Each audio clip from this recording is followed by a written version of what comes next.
৮ বছর আগে মুক্তি পাওয়া নতুন জীবন চলচ্চিত্রের সেই জনপ্রিয় গান এমনি আমি ঘর বেঁধেছি।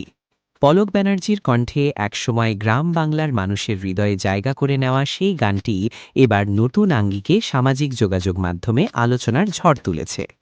গানটিকে নতুন করে প্রাণ দিয়েছেন গাজীপুর জেলার শ্রীপুর উপজেলার বেকা সাহারা গ্রামের কৃতি সন্তান হুমায়ুন সরকার।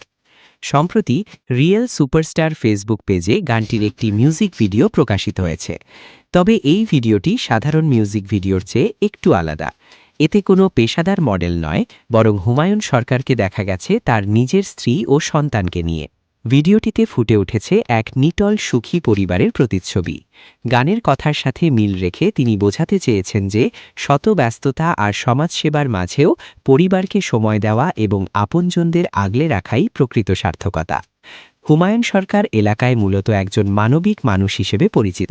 মানুষের বিপদে আপদে পাশে দাঁড়ানো যার নেশা, সেই মানুষটি যখন পরিবারের প্রতি ভালোবাসার এই অনন্য দৃষ্টান্ত স্থাপন করেন, তখন তা দর্শক মহলে প্রশংসা কুড়াবে, এটাই স্বাভাবিক।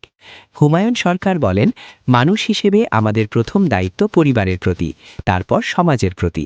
মানবতার পাশাপাশি পরিবারকেও সময় দেওয়া প্রয়োজন, যা এই গানটির মাধ্যমে আমি তুলে ধরার চেষ্টা করেছি। রিয়েল সুপারস্টার পেজে ভিডিওটি প্রকাশের পর থেকেই লাইক এবং কমেন্টের বন্যা বয়ে যাচ্ছে। শ্রোতারা বলছেন, পলক ব্যানার্জির সেই স্মৃতিময় গান। বিশেষ করে শ্রীপুরের বেকা সাহারার মতো একটি নিভৃত গ্রাম থেকে উঠে আসা এই প্রতিভার এমন পারিবারিক উপস্থাপনা অনেকের জন্যই অনুপ্রেরণা হয়ে দাঁড়িয়েছে। পারিবারিক বন্ধন আর মানবতার মিশেলে হুমায়ুন সরকারের এই ক্ষুদ্র প্রয়াস বর্তমান সময়ের অস্থির সমাজে এক টুকরো শান্তির বার্তা দিচ্ছে।